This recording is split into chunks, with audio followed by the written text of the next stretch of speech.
Thank you very much, ladies and gentlemen, and welcome to the... Literalist reactions. I hope you get a kick out of watching it. Let's play a game. This is a game called How Dave Lost Us Subscribers. Are you ready? Oh, well, this will be fun. I don't love Elvis. I think that he is overrated. Yep. That is my hot take on Elvis. I know you love him. I know you're excited about this, but I needed to get it out there to begin this video. That was solid. That was a good play. Yeah, I don't. Oh! Oh, so now you're green with envy at my amazing hot take on Elvis? Yes, I am. Dave. I know, John. You know, for years, yeah, I know your love of Elvis, but I think, I don't know. I've just always not been a huge fan. So Tell me what it is. What is it? What prevents you from fanage? I just don't get it. I think. What do you associate him with? Overacting, a little over singing, weird outfits, Okay. dying on the toilet, and peanut butter and banana sandwiches. Do you I have think now you had a listed. choice on the dying on the toilet thing? It doesn't matter. Still always in my brain. That is my Elvis knowledge. I'm not saying I know a lot about him. I don't have full justifications. It's just anytime I hear a full Elvis song, most of the time I'm just like, he's okay. So I guess my disconnect is when you see the videos of like women throwing their bras on the stage or, you know, screaming and fainting and like This isn't Tom Jones. No one's throwing bras on the stage at Elvis. No. Tom Jones, yes, not Elvis. At Elvis, they would line up at the stage and wait for a sweaty towel to be handed off to them, or a kiss from Elvis, who he often did walk through and kiss the audience. You know. Oh, very Family Feud of him. Yeah. But no bras, no panties thrown at Elvis per se. You know, it wasn't a normal thing for him. And his best moves he learned from Forrest Gump. Like he doesn't even have a lot of original stuff going. So I think your fact on that might be a little wrong. But is it because the movie's fictional? Is that why? It could be because that movie is completely fictional. Clever, but fictional. All right, well, let's get into some Elvis facts. Okay, go on. First of all, Presley holds the records for most songs charting on Billboard's Top 40. How many? Too many. That's my answer. I don't know. Top 40, how many? 35. 115. It's just, you know, it was a lack of competition, John. I don't think so, Dave. All right. Now you go to top 100. He has 152 songs that hit the Hot 100. It's because he never makes a song that's more than barely 3 minutes. He figured out the formula and he cranked the suckers out. Wrong. They're all different. Every album and every year is different. You don't know. See, that's my thing, Dave. You just don't know. Look, I believe You're I was uninformed. I was very clear. I'm playing a game called How My Opinions Can Lose Listeners. Yes. All right. So, let me get to some other facts. Presley retains the record for cumulative weeks at number one, and no one has as many weeks at number one as he does. 80 weeks at number one. 80 weeks. Seems it's like almost a lot. 2 years at number one. Seems like a lot. That's a lot. Let's see here. He has a spider named after him. Paradonia Presleyi is a spider named after Presley. He received the Presidential Medal of Freedom posthumously. I mean, multiple comedians have spiders and or weird things named after them, so I don't... As of 2020, the Recording Industry Association of America credits Presley with 146.5 million certified album sales in the U.S. alone. And he holds the record for most gold albums, 101. The closest competitor for gold albums is Barbra Streisand with 51. He has twice the gold albums that the second place person has. I think that what Elvis Presley did was take super popular music at the time, all done by predominantly black artists, but he was a white guy who did the same thing. You've drank the Kool-Aid. He got on the Billboard charts. You drank the Kool-Aid. Well, I don't actually like Kool-Aid very much. Well, you drank this one. Too sugary. Too It's sweet. clearly coming. It's coming out of your mouth right now. This Kool-Aid is coming right out of your mouth. I just don't love Elvis. I just don't. I know you will, but I understand you don't now. Okay, so people associate Elvis with certain things. Name a couple of Elvis songs that come off the top of your head. Blue Christmas. Oh, I'll okay. You went to the Christmas album. blue. Yeah. That's because Christmas songs, like, they'll be on when you're out and about, and so you can't get away from them. So it's predominantly the only time that I hear Elvis. Okay. So non-Christmas songs. Can you think of any? Ain't Nothing But a Hound Dog. Hound Dog, which is another song, as you say, that was originally done by a black artist, and he covered it. You got any other? No. My total Elvis knowledge is. I'm sure I've heard more, but I can't name them. I know he was in a couple movies. I saw most of one of them and thought he was a terrible actor, and that's about the extent of it. He's not a great actor. Let's start there. He's not a great actor. What he was a person who was keenly available to fill seats in theaters, so they kept making films. Fair enough. You can't blame him, really. So let's think about Jailhouse Rock. Let's think about Love Me Tender, Heartbreak Hotel. These all sound semi-familiar. I'm sure that I've heard them at some point or another. See, there's your problem. You're completely unfamiliar with Elvis's catalog, and all of those are like his early catalog. And Elvis quickly changed. He quickly changed direction with his music. For instance, let me see his first number one record was Heartbreak Hotel, and that's 1956. And 14 years later, he wouldn't even sing any of his 50s stuff in concert in full length. He mushed them all together into a medley because his style had changed. He didn't want to keep singing that 50s stuff. He pulled a Prince. Got it. Okay. So anyway, let me just go over some of his number ones. I Want You, I Need You, I Love You. Great song. Don't Be Cruel. Heartbreak Hotel we mentioned. Hound Dog. Love Me Tender. Too Much. All Shook Up. I'm all shook up. Let Me Be Your Teddy Bear. Home, yeah. Jailhouse Rock. Don't. Hard-Headed Woman. Big Hunk of Love. A hunk of burning love. Any of these sound familiar? A lot of woman-centric songs. Very, very into the ladies. He is in a way. Suspicious Minds was one of his, I think may have been his last number one hit while he was still alive. Suspicious Minds. Great song. That came out in 1969. That's about his last number one. But he charted right up to the year he died. And of course, after he died, all of his music went. Of course. As they do. But as they do. They do. So his styling's changed. So what I've done is I've chosen two of my favorite Elvis songs for you. Okay. Elvis songs are generally pretty, short songs. And one of the sides of Elvis I love is his down home Southern blues. Okay. Now, this song did not chart, may not have been a single at all, but it's Elvis. And I want you to give this a listen.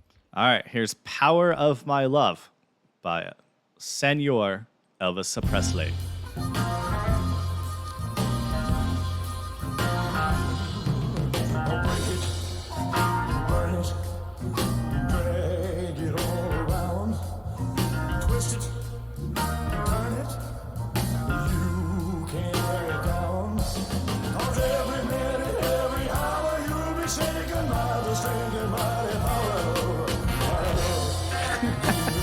All right.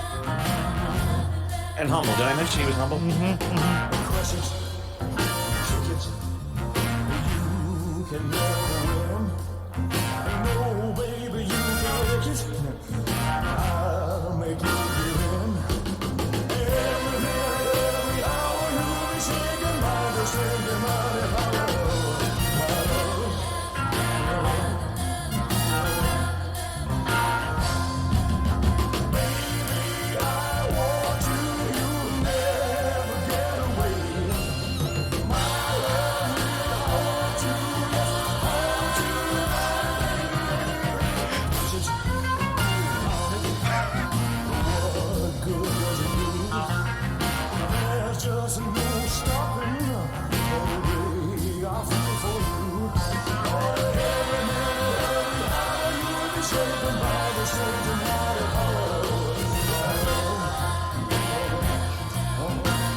All right. I think I'd like to give a real solid shout out to the official Elvis Presley page for putting together excellent lyric videos.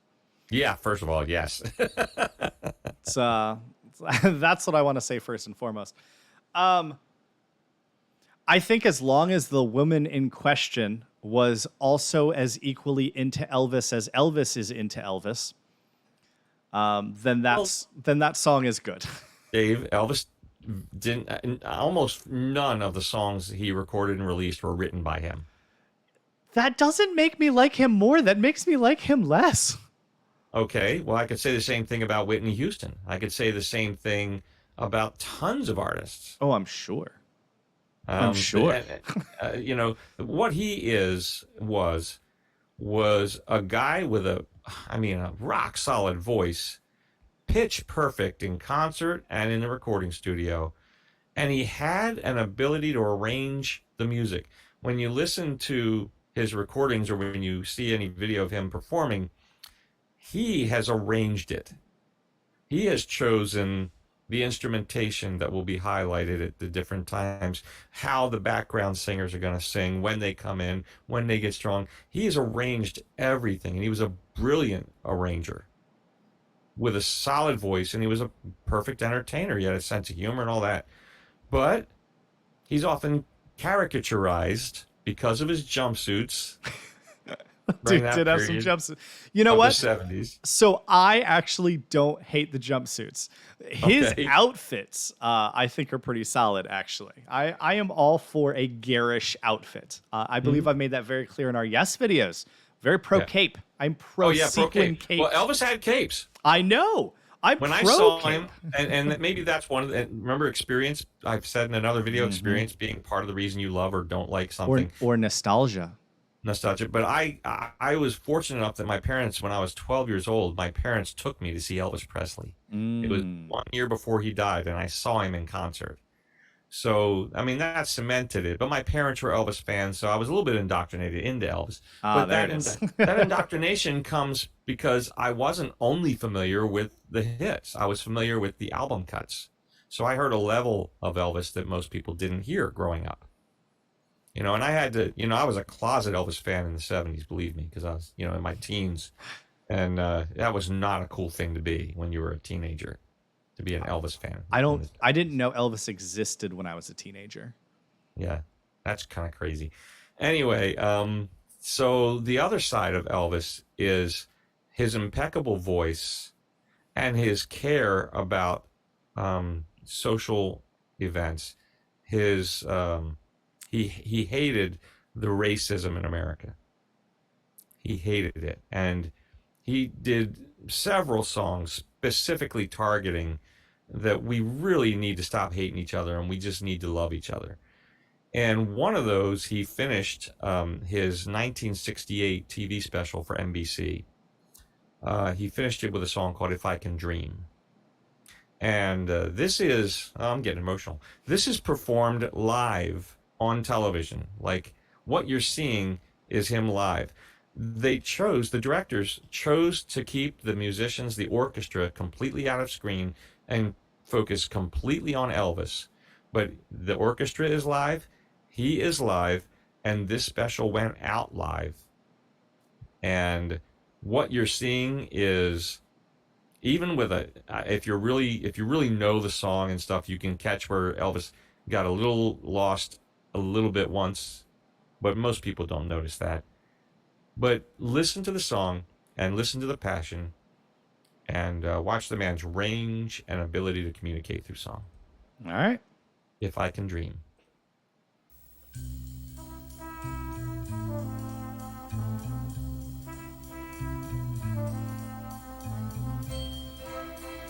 Again, this song closed out the special. This was the final song of the special. There must be lights burning brighter somewhere. Got to be birds flying higher in a sky more blue. If I can dream of a better land where all my brothers walk hand in hand, tell me why. Oh, why can't my dream come true? Oh, why? There must be peace and understanding sometime. Strong winds of promise that will blow away all the doubt and fear. If I can dream of a warmer sun where hope keeps shining on everyone, tell me why. Oh, why? Oh, why won't that sun appear?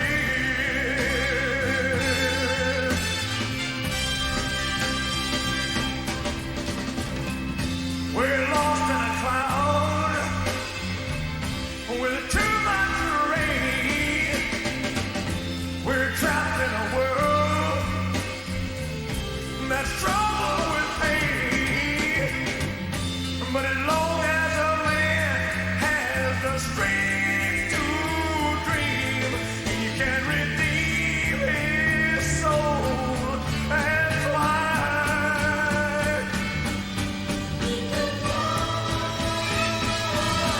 Deep in my heart, there's a trembling question. Still I am sure that the answer's gonna come somehow. Out there in the dark, there's a beckoning candle.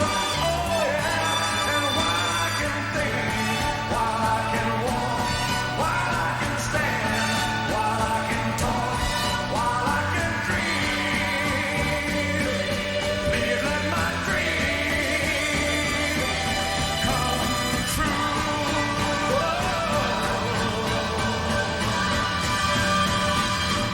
Right now, oh, let it come true right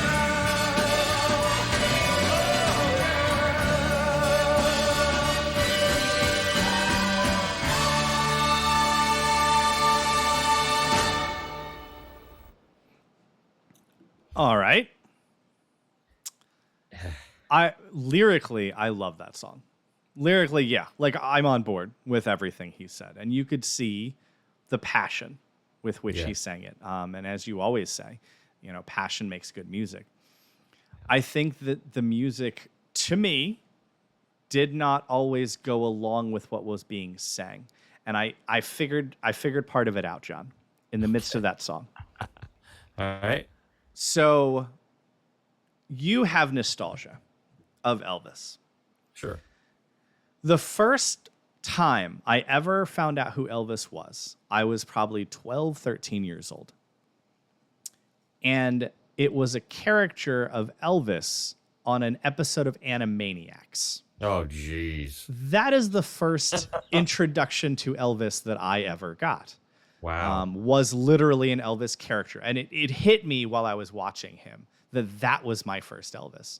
Oh. And then even when the song started, everything about the music made me feel like I'm leaving the Shake Shack, the soda pull down the street with my best gal, and we're driving over to the makeout point together in our 1950s automobile. Like that was the image of the music to me. And then it's this rousing, really good song about not being dicks to each other because our skin is different color, a thing we cannot control. Right. So completely on board with that. But musically, I don't know as it fully went. Do like, as always, trumpets in a song. Excellent. Love it. Love a good trumpet in a song. Little brass in a tune.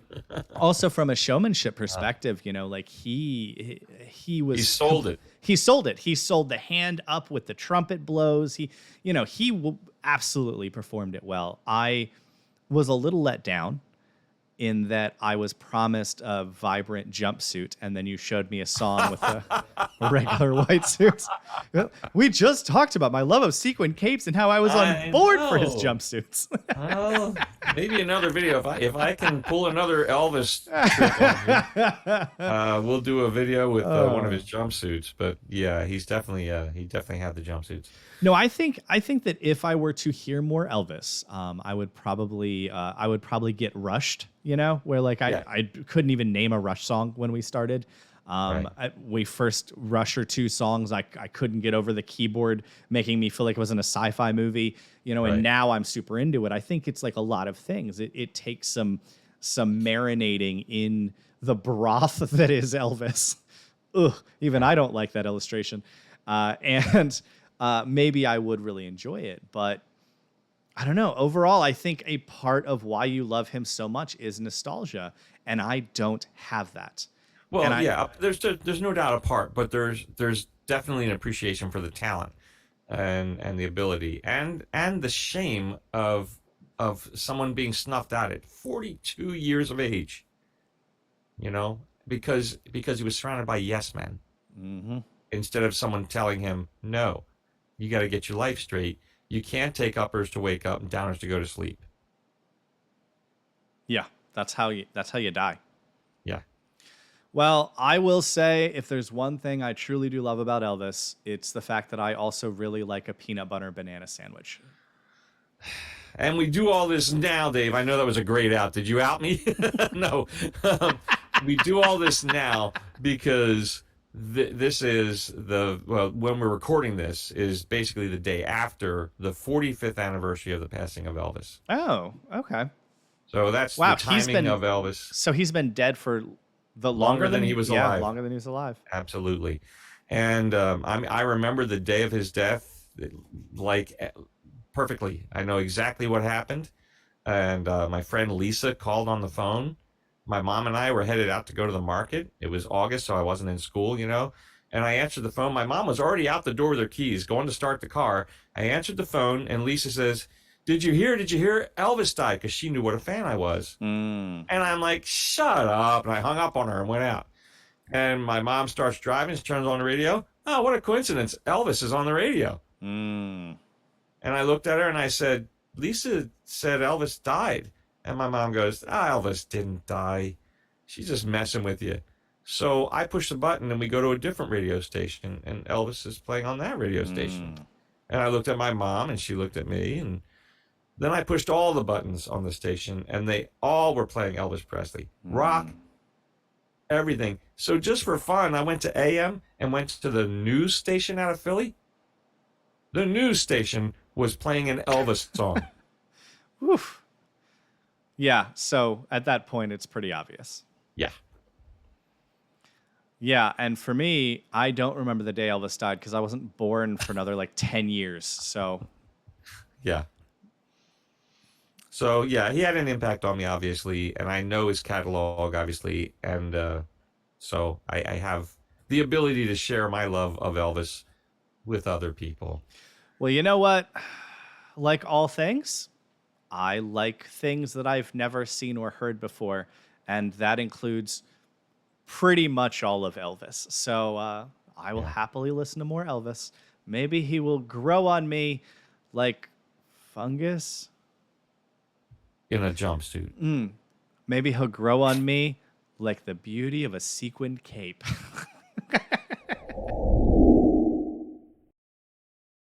Thank you very much, ladies and gentlemen, and welcome to the... Literalist reactions. I hope you get a kick out of watching it.